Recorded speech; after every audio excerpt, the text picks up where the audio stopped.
Welcome everybody to Three Drams for March. How are you keeping? Hope you're well.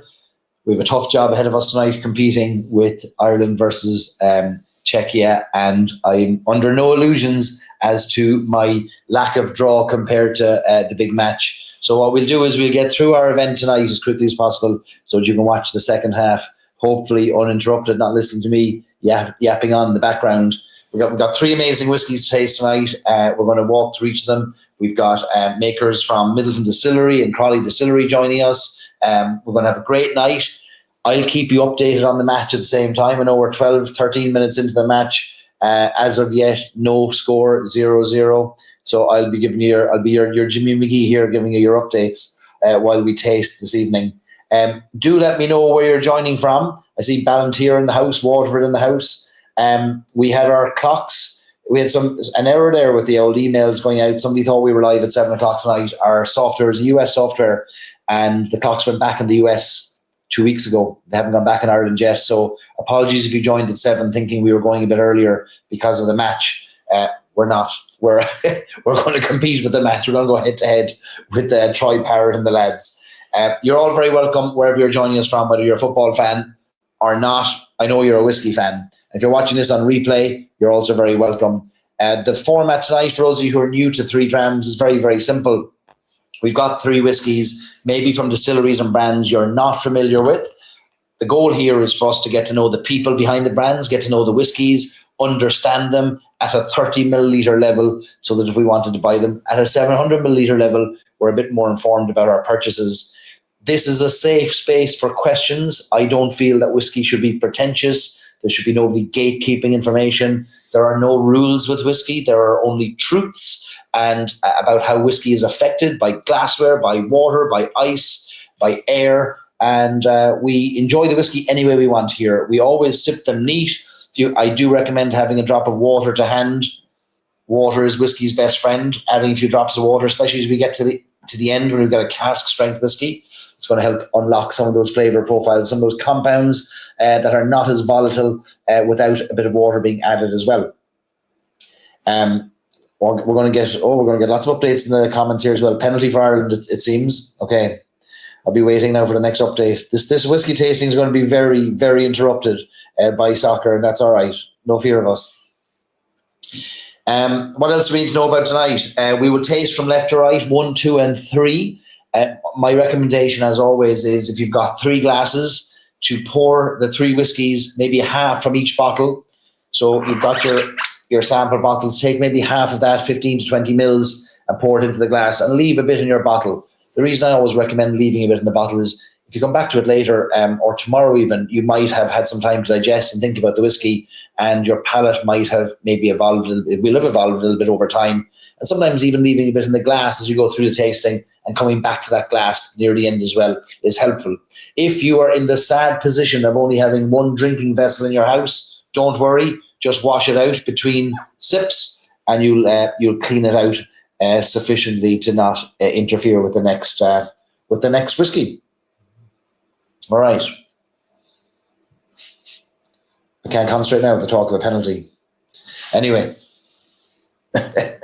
Right. What we'll do is pour whiskey number 1 into your glass. The first whiskey is our Jameson Triple. We are going to Ireland's largest distillery for a fantastic new addition to the world of Jameson. And we're going to be joined right now by Barrett Stapleton, distiller at Middleton Distillery. Barrett, how are you? I'm great. I'm great, especially since I think I just heard a shout of joy from my neighbor's house. Oh, is that right? So I don't know. I don't have an update on the game, but maybe Barry, if you want to. No score yet. I think that might just be the shout for a penalty. All right. Delighted. This is how I base sporting events. Oh, it's a goal. No, you're right. It's a goal. 1-0. I know my neighbor's sporting shouts. Unreal. Right, 1-0. You're arriving with a goal behind us. There we go. No better way to start, you know? We're cheering for you. No, thanks for taking the time and let me come on and talk. As Barry said, my name's Barrett. For those who are unfamiliar with me, I'm the distiller the micro distillery, and we're going to be going through the Jameson Triple Triple. So I work as a distiller in the micro distillery where everything is a hands-on manual operation. This is our home for innovation and education. Education-wise, we bring on graduates all of the time and train them up, because that manual distillation, unlike the automated system of the main distillery, really helps contextualize distilling. From an innovation standpoint, we really drive off of this why not, what if philosophy in the micro that's allowed us in the last 10 years, because it's 2026, so it's officially 10 years since the micro started its production. And we've really had a lot of fun experimenting with flavors. And often we're asked, like I'm asked almost at every tasting I do, are there examples of things you've done and how they can progress and become further picked up by the larger brands? And a lot of our successes do well within the Method of Madness range out of the micro, but we also do lend towards innovation in the bigger brands. And that's what we're going to have in our glass tonight. So for those of you who are not familiar, Jameson Triple Triple would have started out as a duty-free kind of global travel retail, one of the smaller SKUs, and a couple years now, 2 years or so back, when the team at Middleton, we were approached about looking for an innovation and looking what we could do with this brand and how we could elevate it and make something new and interesting. It worked out in that here in Middleton, within the micro, in our brand Method of Madness, we have, for those of you who are familiar, the Method of Madness single pot still finished in French chestnut. So we had years of experimenting with French chestnut and seeing how single pot still specifically really plays in the dynamic of that flavor, which has been phenomenal. So when it came time to look at options for Triple Triple, chestnut just seemed kind of like a natural opportunity for us. And since you have it poured, if you go ahead and give it a nose. So Triple Triple meaning 3 different casks that are used in this expression? Yeah, so it's triple distilled, standard Jameson for us, but then also triple matured is what we'll say. So we have your usual kind of Jameson family members in terms of maturation. We see the American oak within the former bourbon refill casks. We see Oloroso sherry being brought in, and now chestnut is the new addition here. That's the third form of maturation. And to separate a little bit further, for those of you who are familiar already, maybe Jameson is a blended whiskey. Right? We take our single grain and our single pot still, and we blend them together after maturation to create the classic original Jameson. It's composed of those 2 components, a single grain and a single pot still. This Triple Triple, we brought in another type of grain spirit that we use. And those who might be more familiar with the broader Jameson family might enjoy a bit of Black Barrel. And one of the grain components in Black Barrel we say is our select batch. It's a column distilled from our barley and malted barley. Mash bill used through column distillation. And that's brought in here. And then these are then set for maturation in bourbon, sherry, and chestnut. So on the nose, you're going to get that toffee, vanilla. I'm seeing 2 goals up. So this is going to be a perfect time for sipping a glass of whiskey, guys. I couldn't have a better backdrop for this. And that's going to be a lot of that lovely, rich character from the pot still blending with the grain. The sherry is still bringing a little bit of subtle fruit notes in the background. And I find that the more I sit with it on the nose, you start getting kind of the toasted almond and the dark chocolate. And it builds on the nose a bit more. And that's going to be that chestnut really shining. So since we've got 2 goals, we'll go for a sip. If you haven't already, for 2 goals. Salud. Cheers. Sláinte. Cheers. Sláinte.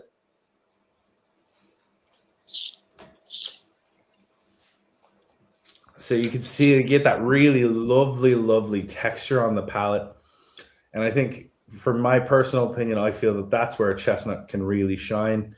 And if you're familiar with the Method of Madness, single pot still chestnut, you'll see that kind of similarity of texture, that kind of creamy, kind of fudgy texture, a little bit of vanilla with some nice notes of kind of nuttiness that comes in, and that subtle wood spices that chestnut really does provide. It's a beautiful, beautiful wood to work with.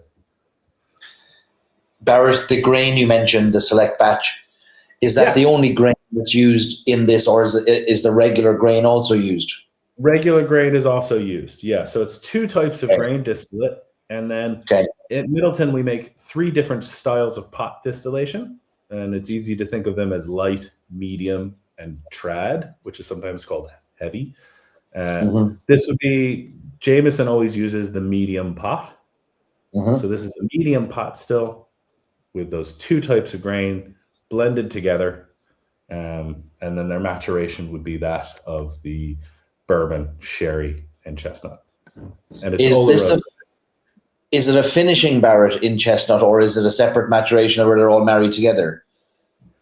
This is going to be separate maturation. They're all brought in together. So the pot still component was in the chestnut, or was it the grain, or how is that split up? Do we know? I'm not 100%. I can find out, but I apologize for not knowing that off the top of my head. A bit of a crazy day today. I suspect the grain didn't go into chestnut. Yeah, I do not. I cannot imagine a world in which we put grain in chestnut. Yeah, but I also don't know 100% certain, so I don't want to say something that's not true to everybody watching. But I'm fairly confident it's all the pot still in the chestnut. It's got the Jameson DNA, like it's unmistakably Jameson. Yeah, but it's got that lovely DNA that everybody kind of comes to enjoy. But it really, I think the addition of that grain, the addition of chestnut, really kind of lets it stand out on its own. And it's just different enough to be, it's a really, really wonderful addition to the Jameson family. Jameson, of course, the best-selling Irish whiskey in the world, one of the best-selling whiskies in the world, 11 million cases last year, which is extraordinary. There's the distillery there, both the old distillery in the foreground, founded in 1825, the new distillery, I say new distillery, 1975 in the background, Barrett's micro distilleries between the two of them. And then in the green field out to the northeast there, the green fields in the top right are now the site of another distillery on site, which will double capacity within the next couple of years as well. And having been down there last week, that is well underway. Roads are in place, a bridge is built, the pipes are in place, the grain columns are the grain distillery is there, or almost there. It's incredible, the expansion. It's amazing. And I think even Kevin said, I heard him say the other day that the bridge that we have that goes over the Dungorney River from one site to another is actually one of the first bridges over the Dungorney River in close to 100 years, new bridges to be built. Amazing. Which is just crazy. It's crazy. And like even being out there every day and like going out to the warehouses, I don't do that every day, but when I do, to see that kind of develop, and even now for myself, I live in Mallow, so when I come in to Middleton, I come from the city, and as you kind of pop over the hill into Middleton, you can now start to see the structures on the skyline during sunrise as you're coming over the hill into Middleton, which is just really cool. It's really cool to see that kind of build. And what's remarkable about this whiskey too is the price. So I see some people now in the comments saying I wasn't expecting a whole lot. Look at you writing off Jameson because it says Jameson. But that's a good sip, says Sean. This is as low a price as $27.99. I saw it in O'Brien's. O'Brien's off licenses have it for $27.99. Other places have it for between that and €36 a bottle. Like, it's a lot of bang for your buck, I think, considering that more than half of that is VAT and excise duty going to the government. Yeah, I mean, I think a lot of people kind of, like you said, make an assumption about Jameson, and part of that's because we have such a vibrant and wonderful whiskey industry, and there's so many other distilleries and bonders who you guys are going to taste tonight who do phenomenal products. And Jameson was always there. Everybody's grown up with Jameson. So I think it's easy to kind of in our heads kind of write it off at times. And Yeah. At the same time, this I like because it brings it back into the foreground of like Jameson's not done with innovation. Middleton obviously is loads of brands constantly doing innovation. I work a lot with everybody on that. But there's still what I like to describe it. I always call it the wiggle room of innovation. You know, every brand has its ability to do innovation, and there's still plenty of room there within the Jameson family for so much innovation. And this is a great example of what we can do. It'll be so easy for Middleton to sit on its laurels and just say, look, we've got Jameson, it's our flagship product, it's doing the business, let's just focus on that. And I've often marveled at just how much innovation takes place at every level of the distillery in a 200-year-old distillery that owns the market, and there's no letting up, there's no slowing down. Yeah, and I'm not one to go on record to encourage my bosses to do anything silly, but there's no good business strategy that involves hiring a distiller to run a micro distillery to do innovation outside of your normal distillery. Like that's not something that they were required to do to stay up ahead in the industry. And I think that kind of, to me, represents what I see, having come from the craft side into Irish distillers, is that it really is, there's so many people that are just big whiskey nerds who have a huge passion for whiskey and a passion for the flavors, and who want to explore and who want to innovate and want to bring interesting ideas to life and bring new stories and characters to life within these brands. So it's really awesome to see, and I'm very fortunate I get to be a part of it. I hope we get to see this behind the bar, because I know there's a few different versions of triple Malaga cask. I think is there maybe a Marsala, and now chestnut. And I know travel retail was initially the focus, and now it's become more broadly available. The triple chestnut is a global product. It's everywhere. I'd love to see it behind the bar, because I've yet to see it in a bar. I see it in supermarkets. I see it in the airports, but I've yet to see it proudly with that unusually, it's a different looking Jameson, different label on the shelf. I'd love to see it, and hopefully we do. You know what? I'll be honest with you, Barry. I have a 15-month-old baby asleep upstairs. So at this stage, I'd just be happy to see a bar. Maybe in about 20 years, Barrett, you should get some time off then. Yeah, I've got to earn that. I've got to earn the night out. Anthony giving us an update there. Revolution Waterford have it. We'll all be down in Waterford now for our affordable Jameson. A couple of questions there for you as well, Barrett, both to do with Method and Madness and with the distillery generally. Alan Quinn, great man for the tropical fruit bombs. He loves his tropical fruit bombs. Wants to know, of the Method and Madness range, are there any you could recommend that have those notes? Oof. So the first one that comes to mind, a tropical fruit bomb. I don't know if I would necessarily know too much tropical fruit currently in the M&M range of something that would be available in retail. I mean, the Amburana is a bomb of flavors, but to me, those are much more warmer spices. Yes. Tropical fruit, I find, like with some of the kind of sherry or the wines, or even like rum, can give that kind of punch. And we haven't explored too much of that. I think you get some really interesting flavors with kind of the hickory and the maple that you can find on the Whiskey Exchange. And especially the maple, it really punches that apple note that's in the pot still from Middleton really forward. And it's fascinating. That was a Whiskey Exchange exclusive we did about, I want to say 3 years ago now.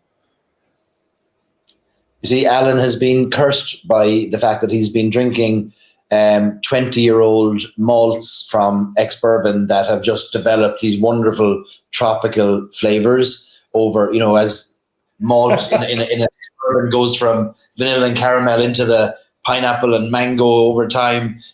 Alan's looking for that for a 5-year-old whiskey, which is rare enough to get, I would say, isn't it?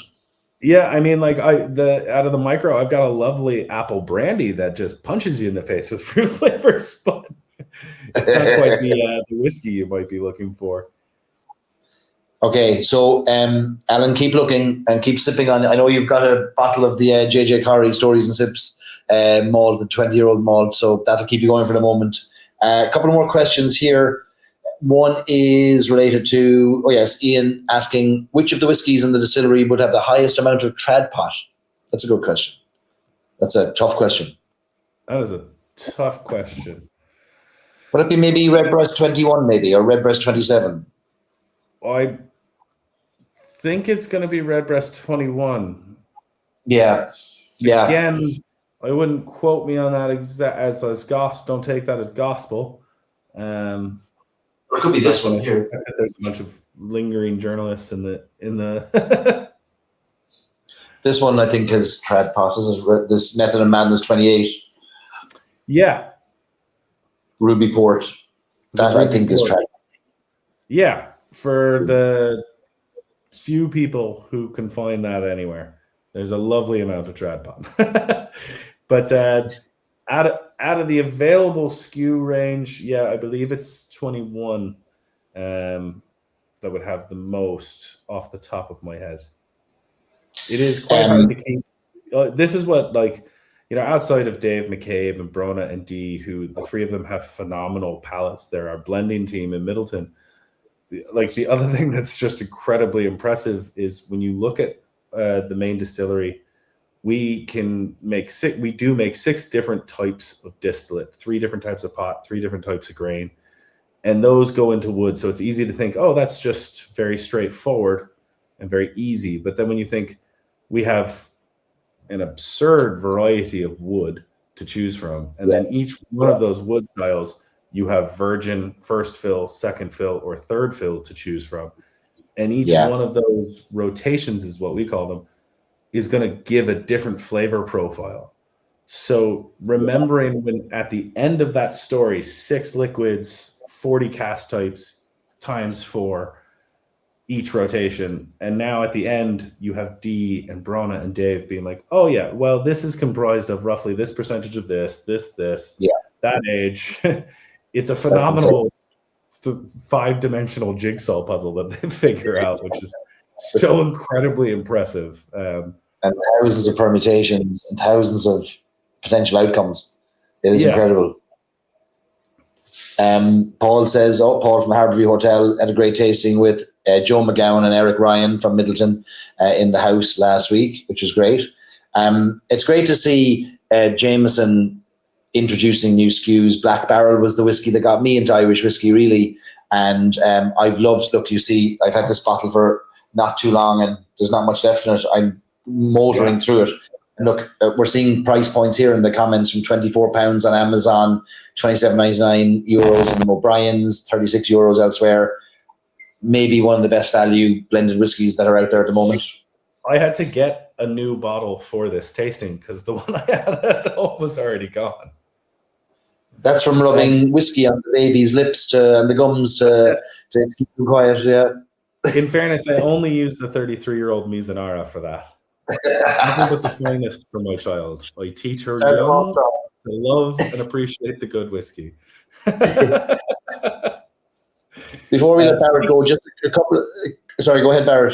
I was just going to say, because you mentioned Black Barrel, and I feel while everybody has a glass in their hand, I would be remiss if I didn't take a minute to say that last night in London, our master Cooper, Ger Buckley, was recognized as Cooper of the Year at the world, the Icons of Whiskey World. He won the Irish, and he got the world just the other night in London. He did.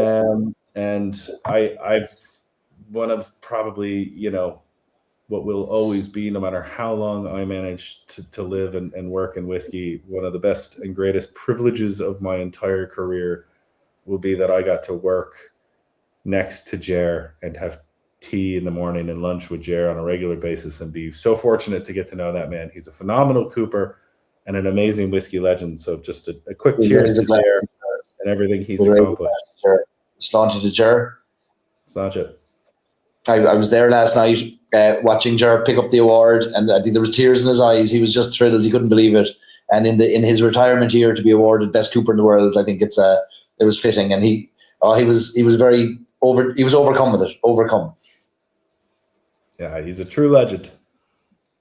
Dermot says Red Breast or Red Spot won best world pot still. It did. Red Spot 15-year-old, which was good to see. Yeah. Yeah, very proud of that. Two more quick things before we let Barrett go. I just want to share the size of the distillery here. These are the pots in Middleton Distillery, the largest copper pot stills in the world. They have a technical capacity of 80,000 litres, kind of a functional capacity of 40,000, working capacity. They are the world's largest copper pot stills. There is the 4 sites. The coppersmiths have never made larger copper pots in their history, and they're in this still house is built around these pots. There are sections of the roof that get taken off to repair these, that they could be pulled out and put back in. There's me having sneaked into an open door to try and give them a hug and a kiss. But look, the scale of them is just mind-boggling, isn't it? It's just out of this world.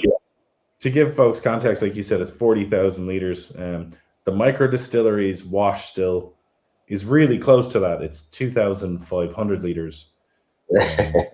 So the number I'll always give is that we're the micro distillery by context, because if I work through a couple of lunches, I can lay down about 10 bourbon barrel equivalents worth of liquid every week, whereas the main distillery with these pots and the columns are putting down about 10,000 bourbon barrels equivalent every week. It's incredible. It's incredible. And these are the barrels that come out of that. Yeah, it's astounding to stop. And I'm sure, Barry, just the other day, you and I were talking about the Angel share when you look at the sheer volume of 2.2 million casks currently maturing between Middleton and Dungourney, our maturation site that's just down the road. At a 3% loss of Angel share, you can quickly calculate that out. You did that calculation. An alarming amount of alcohol being lost. Last week, we took a group down there, and Barrett pulled out his phone to do the calculations, and it came out to 47 bottles a minute are evaporating in the distillery. 70,000 bottles. The equivalent of 48 Jameson bottles a minute. 48 a minute. Isn't that incredible? Evaporating, just gone. There's a few people who have fallen off their seat in shock there. But there's no reason to change it. It's all part of the process. It's all baked into the cost. Death and taxes, and that's our tax to the universe there. Chris says, last question there. We can answer fairly quickly. I think in Scotland, whiskey has to be aged in oak. That's correct. In Ireland, we have a wonderful law in Ireland that uses the words such as oak, and those two words such as mean acacia, mulberry, amberana, chestnut, whatever. Yeah. Anything. It is the foundation for so much innovation. Such as, so never think that two words can't have a huge impact.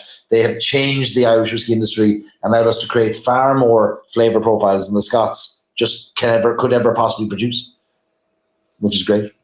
Yeah. We're not going to Barrett, you came in on a high of 2 goals being scored in your time here. 1 goal has been taken against us. It's now 2-1, but nobody can take away from you. You were the man that came in and had 2 goals scored during your time.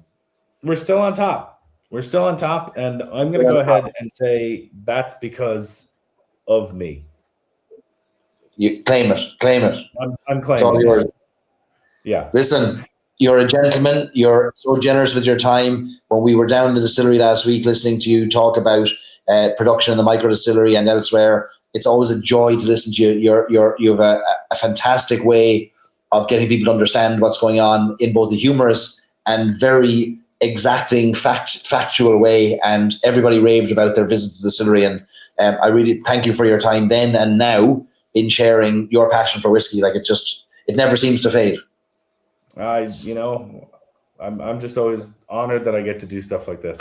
And thanks again for having me on. I mean, you've heard me say before, I'm just a whiskey nerd who got lucky and got a job. And then once my foot was in the door, I refused to be kicked out. One thing has led to another, but I find it absolutely crazy that I get to hang out with people and talk about whiskey.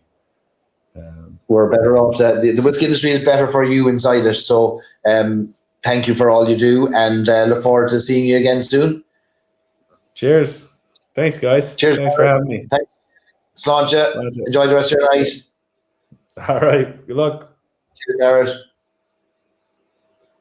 Barrett Stapleton, head of the micro distillery, head distiller of the micro distillery and Middleton Distillery, an absolute fountain of knowledge on all things distillation. Runs a completely manual distillery in his area of the distillery, the micro distillery, a completely manual operation, no computers controlling it, nothing set in stone. Him pulling levers, turning things on and off, taking manual cuts, and distilling the Method and Madness range in his micro distillery, and obviously being very close to all of the Jameson products produced at the main distillery as well.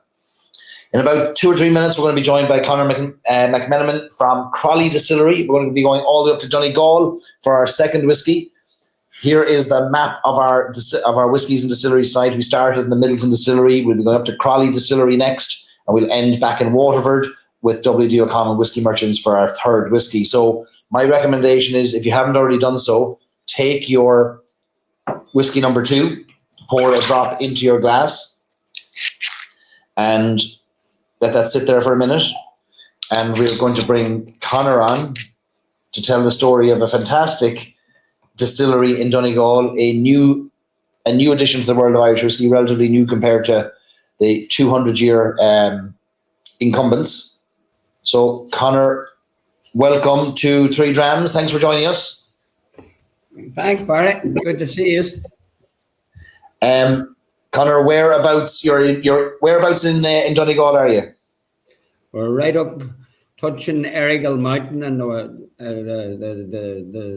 Wild Atlantic. We're right at Crawley there, just under 2.5 miles from the foot of Errigal. You'll see in the background there in the picture behind me there, you can see Errigal and you can see our building. So we're within touching distance of the sea on the left and Errigal behind us. Donegal, a great place historically for illicit distilling, for poaching making, for no desire to pay any taxes on liquids distilled up there, a great fear of paying anything to the crown historically. You're doing things a little bit differently in Crawley, are you? You sound a bit like me. One of our founders, Joe's grandfather, was a sort of an expert in that type of activity, and is well documented that he was visited quite often by the Gardaí or the police at the time, and the revenue guys, and they took trawls of stuff away, but he never stopped. He always got going again. So, but Donegal was, if you look at the history books, Donegal had probably 80% of the documentation about lifting illegal stills was all within Donegal. Tell us about why you started the distillery. How did that come about? And help us understand the journey a little bit of how you got here. Barrett, I was just listening to Barrett there, and have you ever seen polar opposites? We're the complete opposite. We have 3 guys, all live within 2 miles of each other in Letterkenny, probably after the 12 recession, all half bored, wanted to do something, sitting in a bar one night with a bit of crack we're talking about, we all drink whiskey, decided we'd take a chop at making whiskey. So the next thing that happened out of that was about 3 weeks later, Joe, one of our founder partners, rang us and said, "Get your bags together, guys. We're going away on a wee trip for a day or two." So this normally happened to do with golfing and stuff, but he says no golf club. So we got into the car and we drove up to Ballyclare, and we got the we got a rubber dinghy over to Eiley, and it was very rough seas. And I remember well, I thought this was going to take and kill me, but we got over there, and then we had 2, maybe 1.5 to 2 days of savage fucking partying. And my memory was between being very unwell. I couldn't get over going into these distilleries. First of all, you couldn't get in, and secondly, when we got into the shop, they were full of, I think it was Japanese or Chinese or foreigners. They were buying stuff by pallets, and they couldn't hardly get by anything. And I was thinking, this is some world that I'd never believed in. And I says, can we be a part of this? So it reassured us whiskey was going to be the liquid gold, and you'd read it in the paper. So we decided, anyway, this is the business for us. And I remember well on the way back, I felt like if I fell into the water, I'd be better because I was getting sick out of the end of the boat. But we got home, we formed the plan, and we crunched numbers, and we came up with a whole lot of different ideas. But we eventually ended up on the normal path, which was over the 4 sites. And, the figures started to mount, and it was up to 10, 20 millions to get up and running, and too big of money for 3 of us guys. So we said there has to be a different way. And it happens a lot in Donegal, back to the water, is we had to find a different way. So eventually, after a few months' research, we ended up going over to Dartmoor to meet a guy, Greg Miller, and he had a small distillery over there with a ex-cognac. So went over to him, and he was related to guys in France. We discovered we could buy 2 ex-cognac stills for reasonable money, bought them, put them in a shed. Then we realised we had to get a brewery. Brewery came up for sale down in Arthurstown. We bought that, and we had all this equipment, and then we realised we were going to put it together, and where we're going to put it. So the story started from there, and we had to find a building. And the situation there is, small distillery, you need to be on a tourist area. So we pulled together a good tourist plan. So our building is an old barracks originally, but it was a farmer place for Donegal carpets were made, and it was a farm place, Crawley Doll, loads of history. It came up as a very good place with a lot of history, which is good for a small distillery.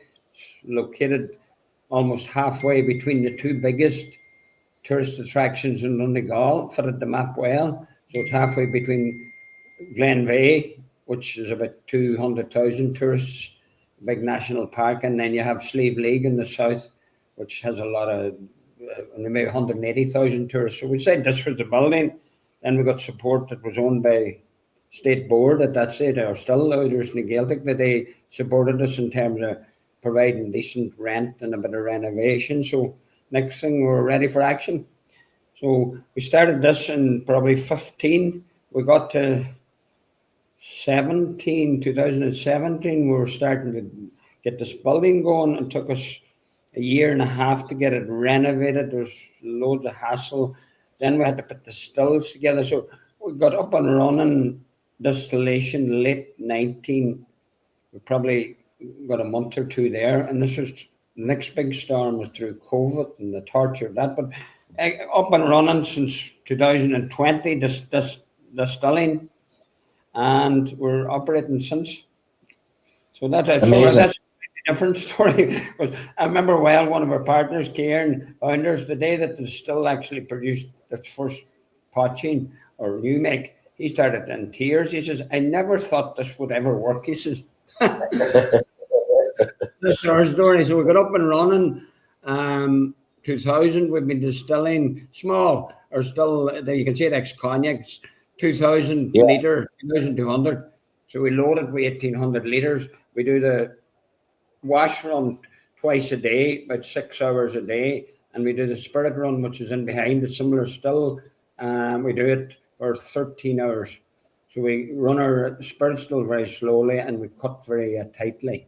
But it gives you a lot of copper relative to the volume of liquid. So it gives you a great reflow, you get rid of all the sulfurs. And if you look at the still there, that one there is 1989. So it's quite a vintage yacht, as I would say. It's very rare to see French cognac alembic stills in Ireland for whiskey, isn't it?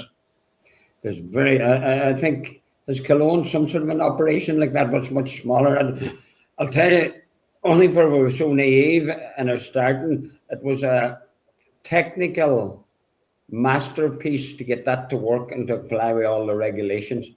But only for I'm an engineer and I'm a stubborn sort of an individual, it's very difficult to get that to work because you have direct fire right within inches of fucking alcohol.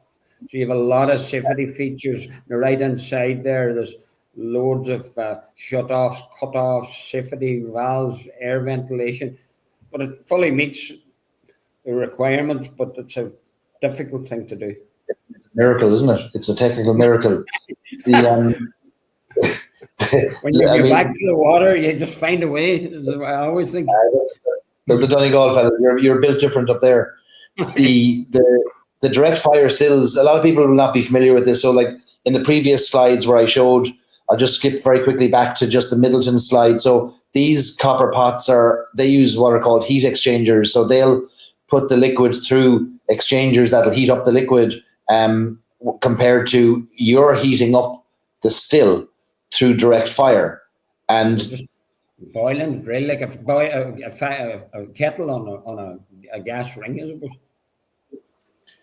And that's very unpredictable, isn't it? And it's inconsistent in the best way, in that you don't know what you're going to get spirit-wise because of perhaps the danger of uneven heating, or there's a different flavor profile generated from direct fire than heat exchanging, isn't there? Well, the first thing, I suppose, you get it's a grizzling effect on the bottom of the still. So what you do is you get a very hot bottom. So what happens is a lot of on a wash run, you get a lot of the yeast forming in the bottom, which gives you a baked sort of a layer at the bottom. So we have to clean that every month. But it gives you a very unique, it's a sort of what's called a Maillard effect. It gives you very, very unusual, beautiful, oily spirit. Yeah. Very, very unusual. And controlling it isn't a great problem. You control the temperature very well. I suppose one of our partners, Kieran, is an accountant, and it drives him mad because half our energy goes straight up the chimney. You know, if you have direct fire, you're only getting about 40 to 50% efficiency. But it works okay for us, and we can manage the additional cost by the fact that we're small and we're doing unique, and we can try and achieve a slightly better price point. But our new fill, we've entered several competitions. Our new fill is wonderful. Or even up at Whiskey Live, it's quite unique. It's quite very, very drinkable at 70%. It's not harsh in any way.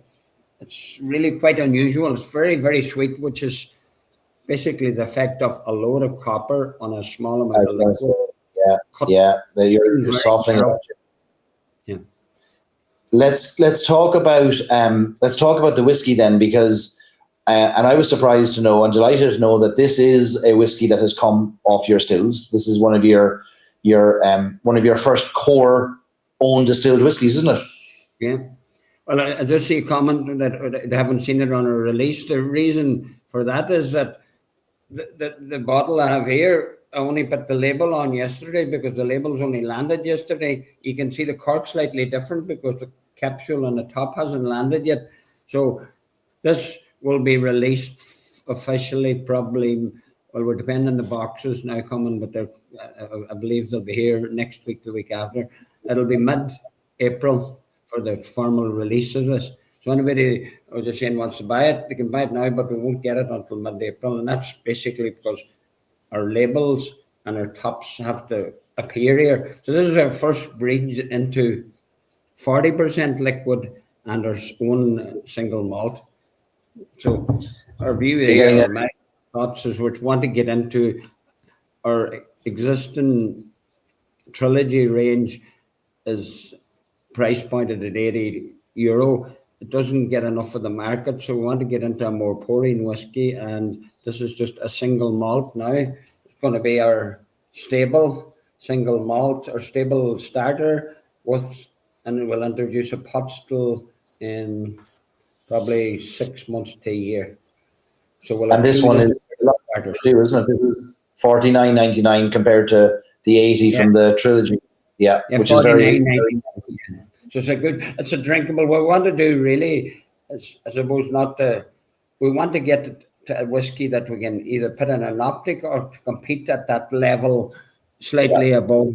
You know what you were saying, Black Barrel or whatever, somewhere in that range. Because I think there's quite a few people that'll happily throw €2, maybe a half more to get a slightly better quality.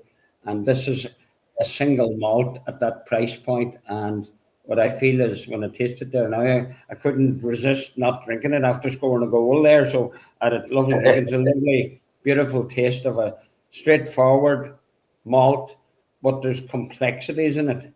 The complexities is that you've had three lovely different 6 months virgin casks mixed together. So it's so 100% malt made on your two copper pots, your two cognac alembic stills there, and put into ex-bourbon originally and then transferred, or is it finished in the virgin casks then? No, they're basically near, I think 5 years was their single malt finished in grade A ex-bourbon out of Cooper's Hill, I think it was. Straightforward, 5 years in there, degorged them, put them 6 months into a virgin, three different virgin casks, which is the Alba virgin, the European Rhubarb, and the Sessile, which is the Irish oak.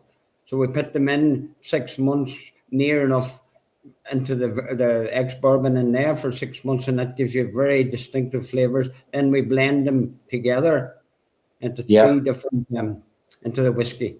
We don't exactly do a third. We've done a little taste there, but it gives you, and the rationale for the virgin cask was that we done our original award one and trilogies were all virgin cask, and they give you beautiful flavors. And I'm very, very fond of doing something a wee bit different. They're beautiful, and we had cask left over, so I said, why the hell not? And I was saying to you earlier, one of the, which was an unusual reason maybe, was that when we took the 46 down to 40, blending them from the ex-bourbon, we thought the colour was slightly light. And then the virgin gives you a beautiful bit of colouring. So we thought maybe, I suppose, we played around and we thought this was a good idea, and I'm very, very delighted with it. Let's have. We have a little nose and a taste of it. A lot of people are already diving in.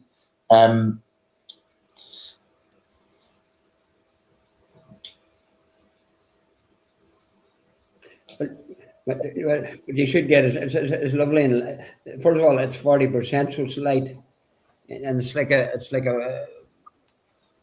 typical malt. Fresh malt. You're not overpowered with a big nose, but you're getting lovely supple, gentle spices. Yeah, you get spices, sweetness, but there's a lovely sort of an arrangement of noses coming off it. It's quite subtle, but I think it's lovely. Cloves, ginger, vanilla, a little bit of orange maybe coming through for me. Lovely sweetness from the virgin oak is coming through already. You can get that on the nose. We're sláinte. We'll have a sip.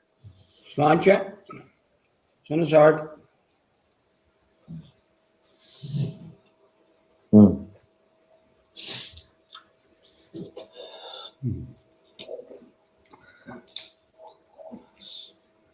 I find it wonderful, isn't it? There's a complexity to it. There's it's spicy and prickly in a good way. Like there's a prickly sweetness to it. Lovely texture in the mouth. But like there's a bite to it. Like there's a good bite to it. It feels like you got your money's worth. Like there's a good. Well, as I say there, when Julio, our master distiller, he's a Brazilian guy, and he's just wonderful taste buds and wonderful ability for flavors. Wonderful ability for taking a go at things, and even try to assemble the bloody stills. You know, he done a lot of that work and pulled wire in the part. He was originally he worked in the distillery, then he was a mechanic, but he could do. I would give him to do anything, but he's wonderful. And as he says himself there, what you get initially to me is you get a lovely interplay of flavors within your mouth. There's lovely aftertaste in your mouth, and there's lovely, as you say, you're getting. Sometimes you get a bit of oiliness from the direct fire, but you get a lovely, I'm getting toffee and sweetness and maybe a bit of oak spice as well. It's lovely. Apple is coming through for a lot of people on the nose and the palate. Thomas raises a good point here. It's tied to your point about the Maillard reaction, which we might talk about He's getting charred orange on the nose, a nice, warm, spicy feel. And there is sometimes that thing. So this Maillard reaction, you often see it when you're like in the world of cooking, when you're flaming and you're maybe crisping the skin of a chicken, or you're cooking in a way that's applying direct heat, direct flame. You often get this kind of almost like a smokiness, but it's not a smokiness. It's a charring that's coming through, and that's presumably what you're getting here on the bottom of your stills with the direct fire. Yeah, you get it. The direct fire is amazing, and you know what? It's probably not. It changes slightly day to day as the yeast sort of bakes in the bottom. Slightly changes I'm fierce for flavors and testing, and every day nearly I go in, or maybe it's just a lovely drink problem, but I go in and a tasting you make quite regularly, and day to day it changes. Well, you think it changes very slightly, but that depends. Then, as you say, at the end of the month, you have probably 10 to 20 mil of thick fucking black. Yes. And then John has to take the top off, and he goes in with a scraper and a power hose to take it off the bottom. And some months then it can be slightly more dense and thicker and harder to get rid of than the other. And I presume that's because of maybe the mash bill or the yeast. Yeah. It gives you a slight variation all the time, which I think is Yes. like it's traditional. Like It's only. We struggle to make 10 and 12 casts every week, and that's 13 hours a day, 6 days a week. So That's amazing. we're in a different world. The only other place I've seen that Maillard reaction is in another distillery in Ireland with direct fire, and that's Killowen. And we had a whiskey we released with Killowen, and people thought it was a smoky whiskey, but that was the Maillard reaction. There was no peated malt in it, no peated grains at all, but it was that lovely burnt note, obviously picking up microscopic solids inside the spirit, I would say, is what's causing that. Right. I'm just reading the comments on the people here, and it does my heart good, because we're an engineer to a restaurateur to a man that ran a college. We're 6 years at it. It's been a massive bloody journey, but isn't it lovely and refreshing to see people that are saying, yeah, this is nice, because, as I say to somebody the last day down in the distillery, we do these sort of talks there, and they asked for founders to make a talk. It's making whiskies like cooking a sausage, I suppose. I can do it. I'm hopeless at cooking, but making really good whiskey. I know Julio and Kieran, one of the founding partner, he calls it a pain in the arse, because he say if a grain comes in and it's not right, or some barrels, just sends them back, and it's probably costly, but he's a perfectionist. And I suppose he's there changing temperatures by a half a degree. A lot of, I think people wouldn't know the amount that goes into making the small changes and the real sweat and tears to make 1% of a different taste. 100%, and that's worth emphasizing, and I will emphasize it over and over again.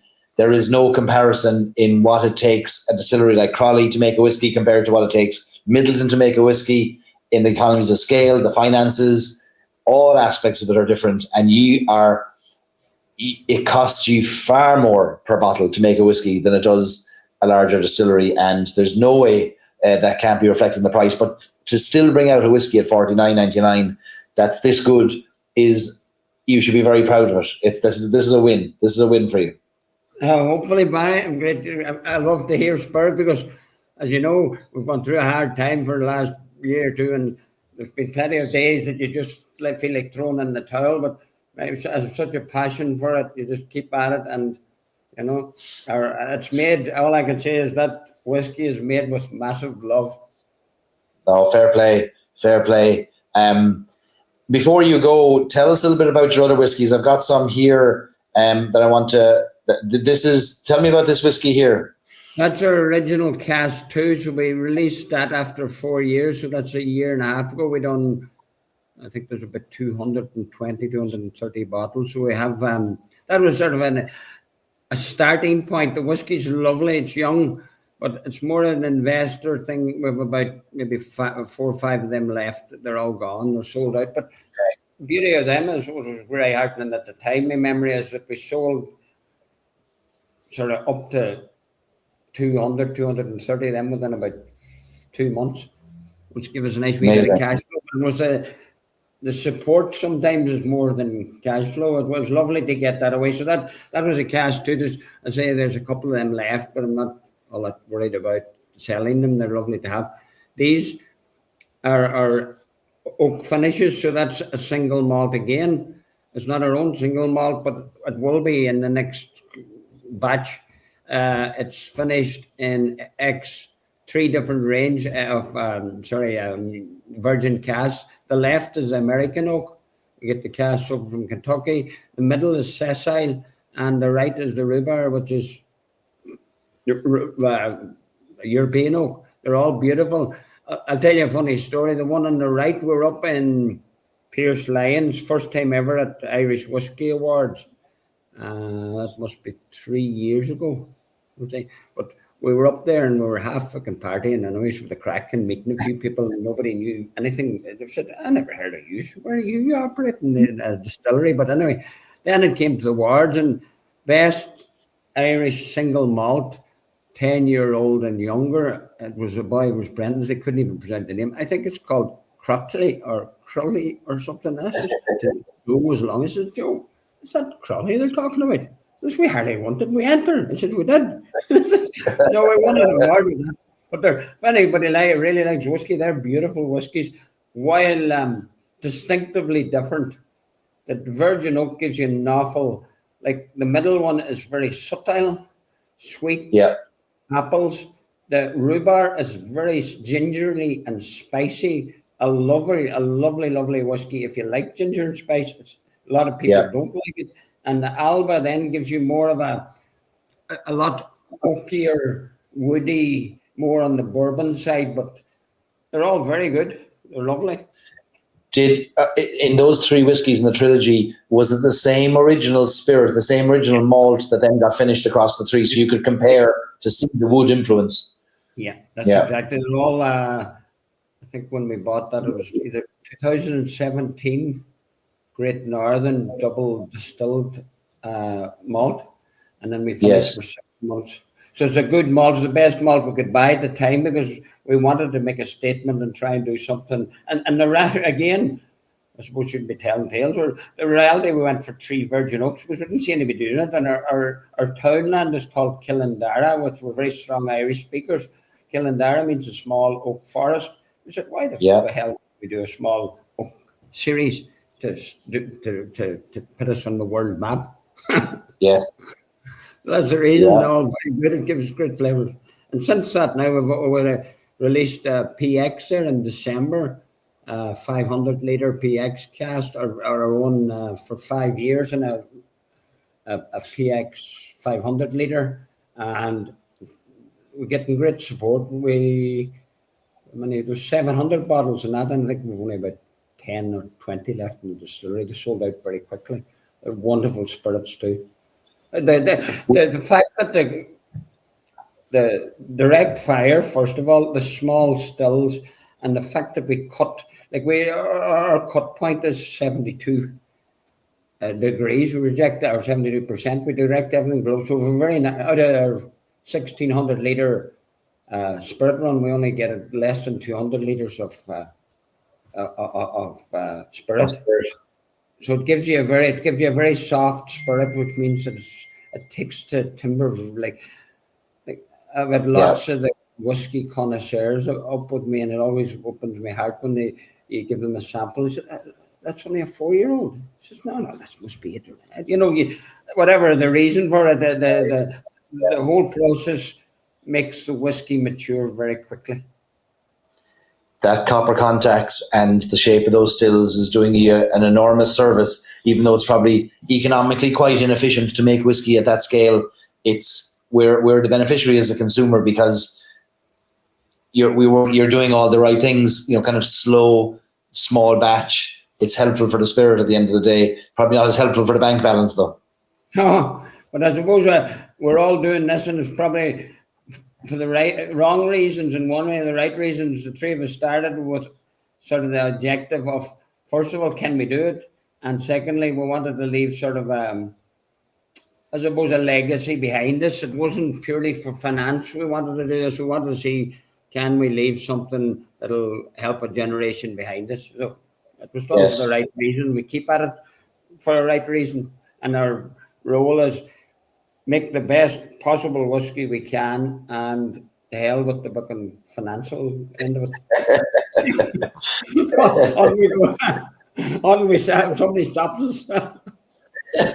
Somebody stop this man before he goes out of business.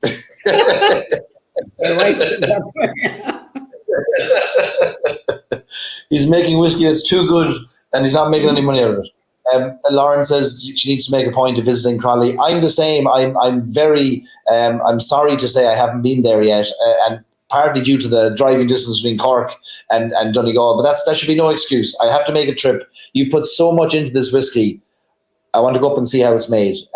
So it's going on the list, and I think there's some others want to visit as well here in the chat as well.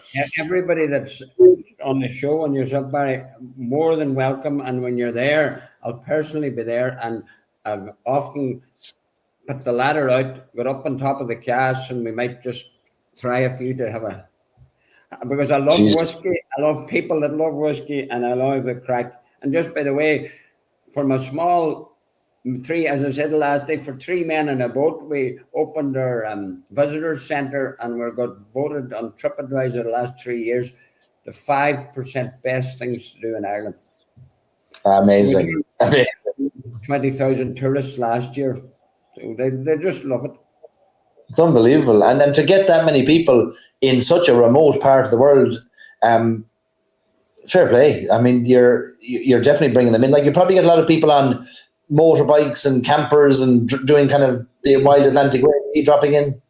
Get a load of people. It's amazing. I'm fascinated. We have a visitors book there, and you go down, maybe I could be down middle of February, and there's 6 people from New Zealand. I'm thinking, how are you under? Jesus, there's 6 people in New Zealand come. But there's, you know yourself, within the whole world of whiskey, there's a load of people that are just come from everywhere. Like 70 or 80% of the people that come into Crawley are not even from Ireland. It's certainly more. And you could land some days and breaks your heart, there's nobody there, and you could land the next day, and you could, like, there was a period one day last year, giving me a great part, with 10 New Yorkers, and they spent that much money that we could have closed the place for a week. You know, they wanted bottles of everything. And then the next day you're sitting in and you're twiddling your thumbs thinking, will I sell a bottle of Coke or will I sell a bottle of whiskey all today? So anyway, it's the world we live in. We're far from the dreams in the world. Stop. No, listen, it takes all sizes and characters on the spectrum of Irish whiskey to make this work. We'd be a poorer industry if we didn't have you or we didn't have James, and we need everyone. Yeah. So fair play for what you're doing. Your passion is effusive. It's felt by everyone in the chat here tonight. I think you've got a lot of new fans. You'll send me a link tomorrow, and I'll send this out to everybody, and we hope we get you a few sales. You can close for the rest of the week and make a bit of money out of it. Well, the beauty is, if people go on to, or we have a Crawley club, and it's a great thing to go on to. People go onto their website, go onto the Crawley Club, because we give good offers and see the likes of the PX or the likes of that Cast 2 or the likes of our new Oloroso coming up. We'll give options to people first from there. And like a lot of these things sell. We haven't big volume, so they sell very quickly. So you'll hear about it. The best way has been join our club. I'll send that link out as well. I'll send the link to the club. We'll try and get people signed up for you. And I'm going to put it on the diary. We're going to get up there to Crawley. I'll have to clear my schedule. If I'm going to be sitting up on the top of a warehouse drinking out of barrels, I better stay overnight. So you better take a day or two anyway. We get an Julio was a pilot as well, and he has a plane. He could take you to Carrickfinn, book in Cork if you wanted, but he had an unfortunate event one time. He had a plane, and he still sitting over in Tory Island. It got healed over by a stone and it's still sitting there. So I mightn't go with it. I met him at an event, and I was convinced he was bluffing with me. I was convinced he was trying to get a rise out of me, saying he'd send the plane down to Cork to get me to bring me up to Donegal, and I was convinced that he was only making a fool out of me. I said, "There's no way. There's a plane there now that you're going to send down." And I dismissed the man. I said, "There's not a hope." Well, he's a gamer, but he's a good pilot. With equipment, I suppose he doesn't buy the newest stuff. I always slag him. When we become massively world leaders, I'll get you a new plane up to that. Oh, you'll have to work with the old stuff up in that. Should I say half the plane parts are in that distillery? Or they have the engine running that distillery, keeping it going? Oh, you'd see it all day again with that the mechanics bench. It could be a part of a still, and the next thing out comes a bit of an engine. And I'm wondering, where's that engine in the still? On the part of the plane. Listen, you're a gent, and we appreciate you for what you're doing, and you're very generous with your time tonight, and thank you for supporting 3 Drams. I know liquid is tight, and getting it into people's hands isn't always easy, but look, hopefully you've got some new fans tonight who'll be ambassadors for the brand going forward. Son of Sorgus, thanks. Falcha. Thanks for everybody. Talk to you soon. Go back and watch the match. Take care. Yeah. Cheers. Up Ireland. Up Ireland. Some men. Fair play to Conor for joining us from Donegal. And is there anything more enjoyable than meeting the characters of Irish whiskey? Lauren, who's here in the chat, she'll have heard me say this a number of times, that if you took the whiskey away from me, I wouldn't mind, as long as we keep having the crack with the people who are mad enough to be making stuff like this, and who put their own time and money and their family's money and into these things with no guarantee of return. But there's a passion, and there's a love, and there's a joy, and there's a bit of divilment, isn't there? There's a bit of, shall we see what we can do? There's a uniquely Irish divilment to whiskey making rurally, and I think Conor and Crawley and Donegal are a great showcase for that divilment. And they may not make billions from it, but there'll be a lot of crack had along the way, and a lot of great whiskey drank. And I think that sums up the industry for me. That's the Irish whiskey industry. So top man Conor, says Wayne. I would agree with that. Gordon says he'll share the drive with me and I can drive home. If we flip that the other way, Gordon, we might have a negotiation afoot. Right, get your third whiskey, folks, ready. I'm going to be leading the third whiskey tasting because I was involved in this whiskey. So I'm going to lead the third one, and I'm going to get you back to the match. Let's check the score there now. Still 2-1. All right, we're safe enough. We're safe enough for now. If there's an equalizer now while I'm presenting, I'll give up. I give up. Whiskey number 3, folks. This is whiskey number 3. W.D. O'Connell, 5-year-old pot still, and this is a unique cask strength whiskey, aged for 3 years in a bourbon barrel and 2 years in a cask that used to contain a peated malt. This is an interesting one. So get your third whiskey ready. I have a drop poured here. Let me put some things up on the screen here for you. We're going down to Waterford for this one, to Daithí O'Connell. So this is Daithí O'Connell. Some of you will remember Daithí, who was on with us a couple of months ago, maybe 3 or 4 months ago, when we had the sister whiskey to this release. It was a W.D. O'Connell 5-year-old pot still that was finished in Amontillado sherry casks. And we included that on one of our 3 Drams tastings a few months ago. This whiskey is the sister whiskey to it. And Daithí O'Connell, as you see in there, Daithí O'Connell is a whiskey bonder and a whiskey merchant. And he's based in Kilmacthomas in Waterford. And he has restored an old famine-era workhouse in Kilmacthomas, which is off the Greenway. There's a fantastic Greenway on the south coast in Waterford, and right off the Greenway. In fact, inside this complex, you can rent bicycles to go on the Greenway. But on the right-hand side there, the building you see to the bottom right is Daithí's warehouse, which was a former famine workhouse, would you believe? This is the building here. And inside here, he has it converted now into a bonded whiskey storage. He's got maturation facilities. He's got bottling facilities. And for those of you who are familiar with a whiskey bonder, and for those of you who aren't, a whiskey bonder is simply a middle merchant between a whiskey producer and a consumer. if we were to go back to the late 1800s in Ireland, distilleries didn't sell directly to consumers ever. There was no such thing as a gift shop. There was no such thing as a tour. Distilleries were dangerous, dirty places. They were designed as industrial complexes to just pump out alcoholic spirit. And they would have sold their whiskey, their spirits in barrels in bulk to middle merchants. And these middle merchants came up as a result of changes in alcohol legislation in the United Kingdom and Ireland in the mid-1800s, around the 1825 Excise Act or 1823 Excise Act. And then later on, there were changes to the Grocery Act. But it created this role which allowed grocers or merchants who were already buying whiskies and wines and things from overseas as well. It allowed them to purchase directly from distilleries and defer the tax due on that spirit or on that whiskey or on that wine until such time as they bottled it and sold it to the consumer. It just created favorable conditions for whiskey maturation and whiskey storage, because you could just buy the spirit without the tax and you pay the tax much, much later. So you could spend years maturing your whiskies and you wouldn't be worried about how much it's costing you in tax on that spirit as it's maturing. Instead, you're paying the tax later on. And that created a whole world of middle merchants. Very familiar names in the world of Irish whiskey. The world of Irish whiskey came out of that. Redbreast Irish Whiskey was started by W&A Gilby. They were whiskey merchants and whiskey bonders, spirit bonders. Started in London in the 1850s, expanded to Edinburgh and then to Dublin. Spot whiskies from Mitchell & Sons in Dublin, also whiskey merchants and whiskey bonders. J.J. Corrie is also a whiskey bonder.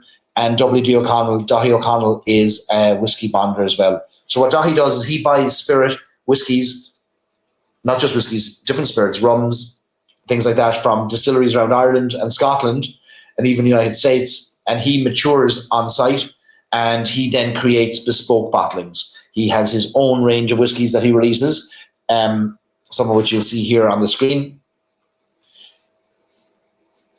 And then he's got single cask releases, of which this whiskey that you're tasting next is one of them.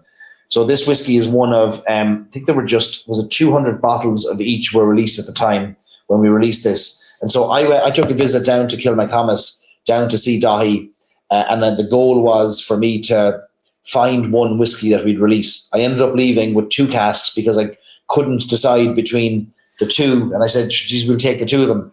I started with the Amontillado cask that some of you tasted a few months ago, but then this one came up, and I would not at the time have been a huge peated whiskey fan, but there was something very different about this. So let's explain this whiskey before we take a sip on it. It's a pot still whiskey that was distilled in the Great Northern Distillery.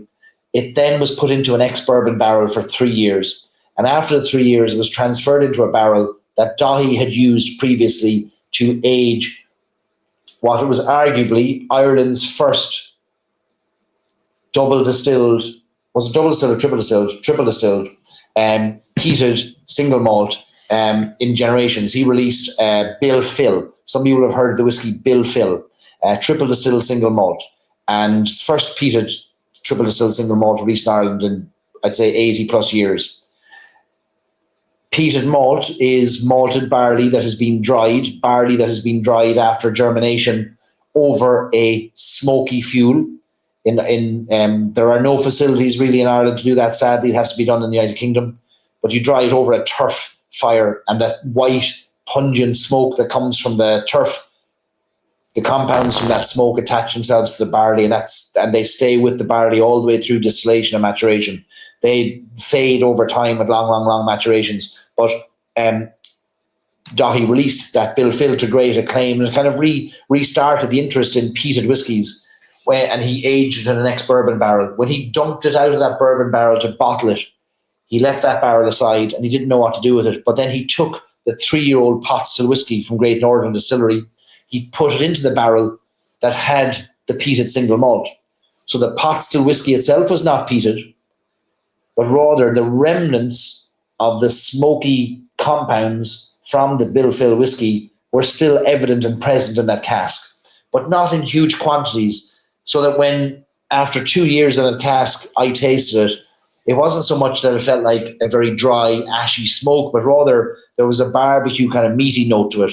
And what we got was this very lightly smoked peated whiskey. If you're not a peated whiskey fan, I always say try all of the flavor profiles within the spectrum of peat, because it's everything from dry, smoke to maritime, briny, salty to barbecue, pork ribs, kind of a note. And people who say they don't like peated whiskey, I think what they're saying is they don't like the peated whiskey they've tried, but maybe there's something for them. So this is not a whiskey made with peated grain. It's a whiskey that was aged partly for 2 years in a barrel that used to contain a peated malt. So it's quite unusual. You don't see many of these whiskies matured in peated casks. Sometimes you'll see an Irish whiskey that has been part matured in like an ex-Lafroig or an Ardbeg Scottish whiskey cask as well. So this is quite different. So let's take a little note of this, a little nose, sorry. So on the nose, to me, this is not hugely smoky. There's a little hint of something there, but you'd almost call it like a wisp of smoke on the nose, but it's still quite soft. The nose isn't overpowering. It's almost holding things back, I think. It's not giving too much away on the nose. It's quite light. Now, this is a whiskey that's bottled at 59%, so cask strength, 59%. And when we taste this, after you taste it neat, water will be your friend with this one. It definitely enjoys the companionship of a bit of water. So we'll have a little sip, Sláinte.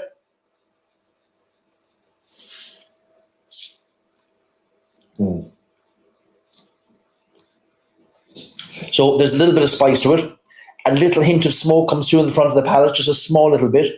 But the sweetness to me, and the citrus sweetness, is what's dominant. Lemon, maybe a little hint of orange. There's a zestiness. Maybe there's a ginger note there as well. Ginger spice note coming through. But it's a lovely balance of citrus and smoke. And that smoke, again, because the grain itself wasn't smoked, but rather it's the impact, the influence of the residual spirit that was in that cask. It's lending a very gentle smoke note to it. So smokiness is measured in parts per million. So some of the most smoky whiskies in the world will be in the hundreds of parts per million. Most whiskies that you'll taste in Ireland that are smoky will be 55 or 60 parts per million, maybe, or 80 parts per million. This would be way lower. You're going down to the 5 to 10 parts per million here in this, because it's very little impact. But there's a roundness to it.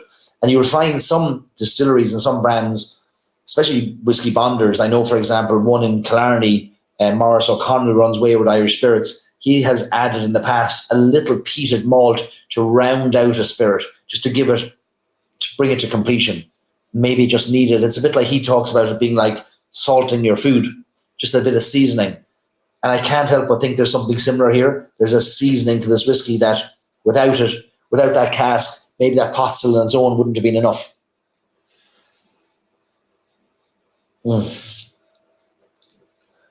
Really opened up at water, says Dermot, 100%.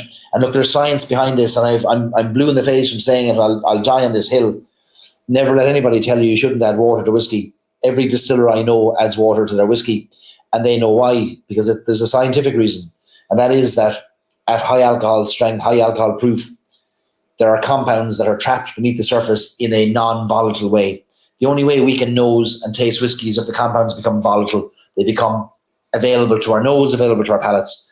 Sometimes there are compounds that are attracted. It's the opposite of being aquaphobic. It's like it's attracted to water rather than repelling water. And so sometimes they need a few drops of water and it brings it up to the surface. So adding water, starting with a few drops, there's no exact measure. I know one, actually, funny enough, it was Ger Buckley, the master cooper at Middleton Distillery, who won Best Cooper in the World last night. He told me one time that he would order, sit at a bar, he'd order a glass of Black Barrel, Jameson Black Barrel, and he'd order a glass of water. He'd put the two of them beside each other, and he'd put 3 fingers into the glass of water, and he'd hover the fingers over his Black Barrel, and whatever fell off his fingers, that's how much water he added. There's no science to that bit, only that water helps. But you could add a teaspoon, 2 teaspoons. Before a whiskey is released, distillers will bring the strength of their alcohol down to about 20%. So they're making it almost equal parts water and whiskey, because that's when the most flavors are available to us. We know it's between 15 and 30% alcohol is when our noses are most capable of detecting the most flavors. So add a few drops of water, and I think it'll definitely help. Look, at 59%, you could bring this down to, you could add a third of your liquid could be water, and you're still not even exposing all the flavors to yourself. But each to their own. Some people like a stronger liquid, and there's no shame in that. Really surprising flavor: pear, lemon, hint of aniseed, backed up with some lovely warmth and spice. Beautiful light smokiness. Nailed it, James. Absolutely nailed it. Aniseed is a great note in this whiskey. And the reason I wanted to include this is because I think we need to have a peat conversation, and we need to move away from, oh, I could never touch a piece of whiskey. I'm a case study for that. I was the same. I was even having my own whiskey business. There were years where I said I couldn't take a piece of whiskey. But sure enough, I hadn't been introduced to them by somebody holding my hand and saying, I've got you. It's grand. You're safe here, you know? And it's only when you taste the spectrum of flavors that are available, you begin to realize it's literally just seasoning. That's all it is. It's seasoning. And we all like seasoning in our food, so why wouldn't we like it in our whiskey? So I think it's just a mindset shift. But there'll be some you won't like, but there'll also be some non-peated whiskies that you won't like similarly. Maura just added water to her dram the same way with her fingers. I think that was a pre-COVID recommendation, but sure, look, the whiskey will kill all the germs. Not medical advice. Very easy to drink for the ABV, says Olivia. I would agree with that. It doesn't drink like 59%. And again, water will help as well, bring it down. Martin says, interesting glass. Yeah, this is a Crystal Glencairn. Crystal Glencairn that I had made a few of these a few years ago. Gordon says, lovely hint of peat before the sweetness and a dry finish. I thought the ABV would hit harder. I think if I hadn't told you the ABV was 59, you wouldn't believe me. And that's often a great compliment to a whiskey, is that it's that easy to drink at that high in alcohol. And I think it'll only get easier to drink when you add a few drops of water to it. Dermot says it definitely opened up with water. Liam says, couldn't wait when you said peat, my favourite tonight. But isn't this interesting that just how many flavour profiles are available within peat, and also the process of making peat, making whiskey that has a peated note. Again, no grains were peated. So you're getting a non-peated whiskey into a cask that used to contain a peated whiskey, and that's the intermingling. And I think that also shows the impact of wood and its residual liquids and their contribution to whiskies. And there's a hierarchy of flavours and what will overpower another and what will become dominant. I think this is a great example of how you don't lose the distillate, but you infuse it with a little smoky seasoning. And again, just bourbon barrels, just ex-bourbon barrels that were used in both cases. Ex-bourbon for 3 years for the pot still, and then ex-bill fill peated single malts bourbon cask that gave us this 5-year-old Stories and Sips Whiskey Club release, peat cask. We will discount this. When this went on sale originally, it was 89 euros as a single cask strength. I'll bring it down to 65 for a few bottles that are left free. If you're interested in this, I'll send out a link tomorrow so that you can get a discount on this. I'd like to get it into your hands, honestly, and get more people drinking it. Single casks at cask strength cost us the most because of how much we have to pay the government. The higher the alcohol strength, the more we have to pay the government in alcohol in excise duty. Sadly, we're on the hook for that. No way around that. Dermot says, is this available? I think that answered that there. It is. It's on the Stories and Sips website, but I'll send you out a link to it tomorrow. If you can't find it on the Stories and Sips website, I'll send you out a link tomorrow and you'll be able to buy this 65 euros plus shipping. We'll be able to get that out to you. Martin says the flavour develops more and more with each sip. 59% is certainly hidden. Yeah, and we thought about whether to bring down the ABV before we released it, but the approach I take with releasing whiskies now, we've had 16, maybe 17 whiskey releases over the years. I don't stick to cask strength as a release ABV. I stick to a distiller's strength. So if the distiller or the bonder suggests the strength, I'd go with that because it's their whiskey and who am I to tell them? Some whiskey clubs will say it must be cask strength. I don't necessarily agree. I think some cask strength whiskies can be overpowering and can actually put you off going back to it and adding water to find the sweet spot. I'd rather a distiller helps us get there a little bit. And then if we want to add more water, we can. We've had whiskies over in the past few years at 50%, 66%. I think it comes down to the individual distiller and bonder, what they suggest. I'd rather lean on them. Olivia would have never been exposed to peated whiskies until he joined 3 Drams. Now I do enjoy peated whiskey. Olivia, our work here is done. We can shut down 3 Drams now. That's it. This is why we're here. This is why we're here, isn't it? I'm discovering so many whiskies as well because, look, I can't keep up with the number of whiskies that are released. Certainly not buying every bottle that gets released. And 3 Drams is a chance for us to try new flavours. I would never have tried. I didn't even know that Crowley had their own single malt in the works until I had a conversation with them, and I wouldn't have tried it, only that we got the 30ml sample for ourselves here, which is great. So look, I'm thrilled. That's all we're doing this for. Get you to try more whiskies. Too late, Olivia. We're closing the doors. That's it. Have you converted? Look, I think that whiskey fans are on a journey from the day they start until the day they're put into a box.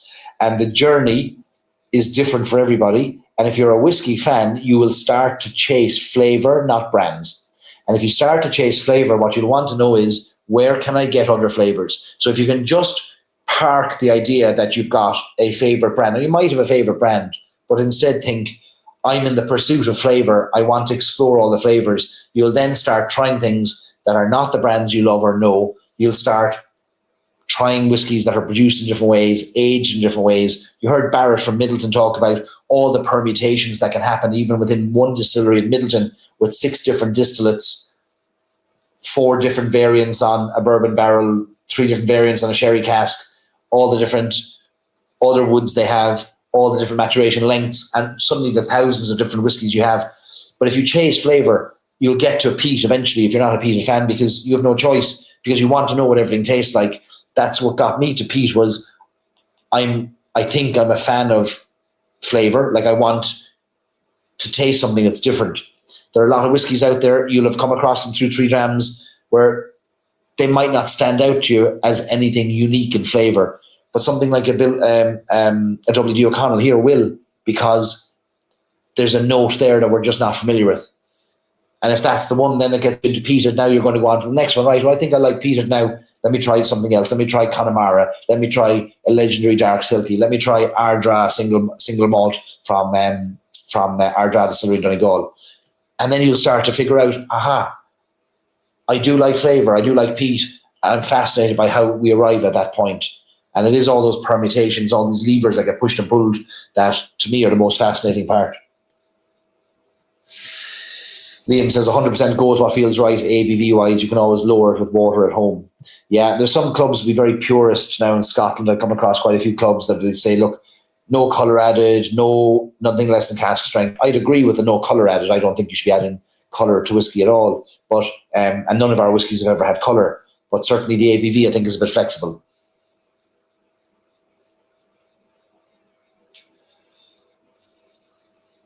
Martin says 2-3-1 for him tonight, but what a great variety sample this evening. Very good. Lots of brown sugar, says Gordon, after adding water. And then 3-1-2 for Anthony. I always find every tasting I did a tasting the other week for 150 tech executives in America, and most of them had never had Irish whiskies at all, outside of maybe Jameson at 3 o'clock in the morning on the floor of a bar. And they all had a wildly different rating of the whiskies as well. Everyone was different. They all had, it was equally split across the permutations of it. And that's the beauty of it. It's like, we can't say this is a whiskey you'll all love. There's just no one way. There was another question came in earlier that I want to answer that I didn't get to it when Barrett was on, or was it, no, it was perhaps when Connor was on. It was about copper and copper contact. And the question was, if copper contact is so important, are copper meshes added to the inside of a still to create more copper contact? And the answer is no, they're not. So if you visit distilleries in Ireland, you will notice that every single distillery has a different shape, size of still, and not only that, they've got a different angle on their line arm. I'm going to put up a picture for you here. So a still is kind of 3 parts to it. So if you look at the picture on the right, you've got the main copper still, which is the kind of the round bit at the bottom. And then you've got the swan neck, which comes out, which is the middle piece, which comes from the main base of the still up to the top, and you've got the line arm, the LYNE line arm. That line arm can either be negative, neutral, or positive. If it's negative, it's dipping down. If it's neutral, it's straight across. If it's positive, it's reaching up, it's angling up. And the difference in those angles will affect the taste, the flavor profile of your spirit. Because I think it makes sense that if the angle of your line arm is positive, in other words, it's pointing up, it means that the vapor has a lot more work to do to get up that line arm towards the condenser to be turned back into liquid. And as it's working hard to get up the line arm, what's it doing? It's hitting the copper. And as it hits the copper, it might come back down into the still again, but it's being refined constantly. And that refining is what helps the spirit. So small stills with kind of a positive line arm will have a lot more copper contact. They might end up being a lot more fruity. If you want a richer, heavier style, you might have a negative line arm where it's a little bit easier you don't want as much refinement on your spirit. So a distillery has those choices to make when they build their still house out. You start with the spirit you might be going for. You probably take recommendations from the coppersmith on all of those things that will affect it. The size of your stills, for example. Like if you go to Macallan in Scotland, they don't have stills, even a quarter the size of Middleton. They have loads of very tiny stills, small little stills. And they believe that helps their spirit and gives them their unique DNA. That's why every spirit tastes different. It's because every copper pot is different. And Connor's pots in Crawley are remarkably different. They're not even designed for whiskey. They're just designed for cognac. But going back to the whole point about should you add mesh inside, you don't need to, as long as your still is designed at the beginning to reflect the spirit you want. Now, there's one distillery in Ireland that does have a unique, perhaps, attribute to their stills, and that is Boann Distillery in County Meath. And Boann Distillery advertise the fact that they have what's called nanotechnology inside their stills. Really, what they're saying is invisible to the naked eye is a dimpling. So they liken it to if you were in an airplane flying over the Alps and you look down, they would seem you'd see little grooves in the earth. That would be the Alps. It's the same inside the still. Invisible to the naked eye are kind of grooves. So it's dimpling inside. And that dimpling means there's actually more copper. So there's more copper inside the still, and they would have they'd be known for a well-refined spirit, a very clean spirit. So it depends what you're going for. Like Connor's spirits there that are coming out of Crawley, they're not going to be super clean, but they don't need to be, and it's not a metric of success. Like they can be a complex, oilier spirit and still be a great whiskey at the end of the day. So it all depends on what you want at the end of it. Use the stills, build the stills that you want, you need in order to get that spirit at the end. Hopefully that makes sense. All right. Oh, no, God, have we gone to it's 2-2. Oh, that's the end of it. 3.5 minutes left. Does it go to pen? No, it goes to extra time, doesn't it? What are my thoughts on, okay, Anthony, what are my thoughts on Tennessee Distillery buying Waterford whiskey? This is a great point. A great point. Great thing to discuss. So Waterford whiskey, I'm devastated that Waterford whiskey in its original format closed its doors. I was one of their biggest fans and supporters. I was asked to host 2 seasons of the Waterford Whiskey podcast, which I created for them to dive into their terroir experiment and their approach to whiskey as an agricultural product. And I loved every minute of it. And I was devastated to hear of the closing of the doors due to financial reasons, going back now a year and a half. Tennessee Distillery, an American company, a bulk whiskey maker, just closed the deal on the distillery. So they will now produce whiskey in Waterford, and nobody knows what they're going to do with it. Most likely they will not continue the terroir approach. They won't work with local farmers. They're a bulk whiskey maker, and I suspect they bought the distillery to be able to make bulk Irish whiskey to sell to the US market. But we don't know. They didn't want all of the whiskey that Waterford had distilled, so there were 2 separate lots. You could buy the distillery or you could buy the whiskey, or you could buy them both. They opted just to buy the distillery and had no interest in the spirit.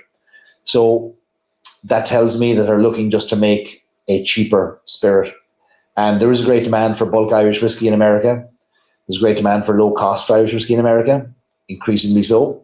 And I think that's what Tennessee Distilling is going to be doing with Waterford whiskey. One of the challenges that came up during the receivership of both Waterford Distillery and Powerscourt Distillery, Powerscourt has found a buyer and are back.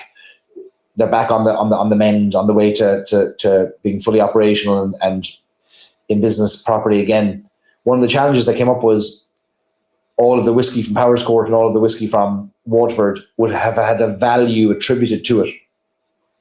And in Ireland, if you want to build a distillery, you might often get a loan or get investment on the back of your assets. And if you've got a distillery that's got aging stock, you might get another loan based on the value of your aging stock. So values would have been attributed to it. When these distilleries went to the wall originally, their prices for the stock that they wanted were not achievable. The prices that they and others in Ireland had borrowed against suddenly weren't achievable, which created some kind of warning bells, because you can imagine if you're an asset-backed distillery in the sense of you borrowed from the bank based on the value of 5-year-old single pot still whiskey and an agreed value in Ireland, the bank trusted that valuation until such time as the bank realized actually that whiskey's worth a lot less. So the danger would be that if, I think there's 70,000 casks between the two distilleries, if those casks were to go to market at a remarkably lower price, then what you're doing is you're devaluing the industry and you might have banks calling in loans. So it's creating a real conundrum. A lot of people are hoping that the price doesn't go too low because it'll devastate them from a lending standpoint. Others are saying, I hope it goes low so we can buy it. It's a tough position. We'll see how it goes. So that's, I don't know anything about Tennessee Distillery except that they are a bulk distilling company in the United States. Interesting times ahead. We'll see a lot more talking points and interesting developments like this in the coming months and years. There's a lot of brands in Ireland, no different than any industry that goes through a downturn, that would be a few months away from danger, so it's tough times.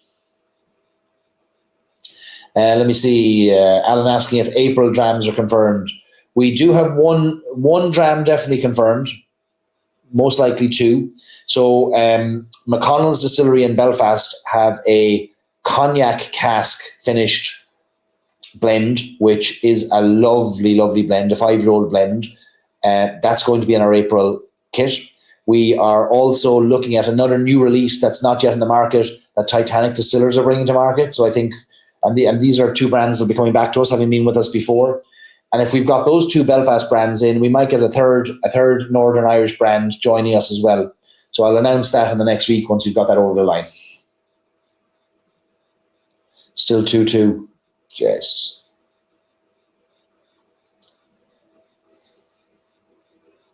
Frank says, as regards Tennessee whiskey, all I can say is money doesn't buy you everything. Yeah, that's true. They did buy the intellectual rights. They did. So I wonder if that's more to protect that look and that bottle style. I don't know. And the logo and the brand. I mean, that was an expensive brand to build. There was no money spared in building that brand, the original Waterford Distillery brand. And if you didn't need to reinvent it, you'd buy the intellectual rights to keep it. Jamie wants to know, why would someone like Middleton not take over? No, it's not a silly question at all. Look, these are great questions and interesting times. You have to ask why. Middleton is building its own plant, another plant now. So they're doing about 110 million litres of alcohol a year currently. They're about to do 220 million within the next 5 years per year when the new plant comes online. Their plants are built to their specifications. So they're dialed in to give you the DNA of Redbreast and Jameson, spot whiskies, Middleton Very Rare, etc. They're all built on the type of stills. Like, to give you an example, they're in that garden still house that I showed you the picture of here, this one here. There are 6 pots in here, 6 pots. So you can run 2 full distillations at a time, 2 double distillations. These 80,000 litre pots are being replicated. The exact same pots are going into the new distillery. So there'll be 10 new pots. So there are 4 of these over in the old distillery, 6 there, and there'll be 10 over in the new distillery. So they have 20 pots. So the exact same pots. And the reason is because that's the style of whiskey that they need. If they were to buy another distillery, they'd have a different DNA, and it would create a whole new line of whiskies that may not be in their business interests to cannibalize their current lineup. And you already see with like Middleton Distillery going into different markets, they won't sometimes compete with themselves. If you think about years ago growing up in Ireland, I think many of you will be familiar with this. Very few of us ever saw Tullamore Dew in Ireland growing up. You might have seen a bottle in a bar, but how many people remember anyone drinking Tullamore Dew in Ireland? Nobody. That's because back in the 1970s, Irish distillers that owned Tullamore Dew at the time, they owned the brand, they took the decision that Tullamore Dew was going to be exported Eastern Europe, United States. They took the decision that Powers was going to stay domestically in Ireland. Jameson was going to go global. So there wasn't as much competition in the same markets. I think the same thing, that it wouldn't be as simple as Middleton buying a distillery and saying, right, we have now got excess or new distilling capacity. You'd be creating potential cannibals within your same stable that you might not want. Interestingly, just before I went live tonight, I did see breaking news that was unconfirmed by the distillery or by the company, but Pernod Ricard, the drinks giant that owns Middleton Distillery, owns Irish distillers, seemingly are in talks to buy Brown-Forman, the massive American drinks company that makes Jack Daniels and a dozen other brands. And that would be a massive thing. Speaking to somebody during the week, see, share prices in drinks companies are gone down to the bottom at the moment. They're at the lowest they've been in years. Diageo, Pernod Ricard, their share price is very low, and they're all afraid of one thing: a takeover, that somebody would take them over aggressively. And so a move like taking over Brown-Forman or coming together with Brown-Forman to form a new company might prevent a hostile takeover. It's really interesting to see these moves that are made at these high levels, and all we want to do at the bottom is just drink good whiskey, you know? What else have we got? That's it. Well, look, folks, we go watch the extra time, I suppose. I'll pour myself a drink and watch extra time, and hopefully it doesn't go to penalties. But if it does, Troy Parrott will take care of us. But you'd always want to score a goal in extra time because penalties can go either way, can't they? But look, Sinead, that's it for tonight. The recording will be available. You'll get a link to it after this, after we stop broadcasting. And if you're watching this in the replay, I hope you've enjoyed it, and looking forward to more great whiskies in April and May. And thanks always for the support. And I'll send you out an email tomorrow with links for our WD O'Connell and links for the Crawley whiskey. No links for Jameson because, look, you can buy that for $29.99, and Middleton aren't going to be giving us discount codes because they don't control that kind of thing. But I think that's good value anyway. So hope you enjoyed the whiskies. Thanks for all your questions. Thanks for supporting it. And go Ireland. Slàinte.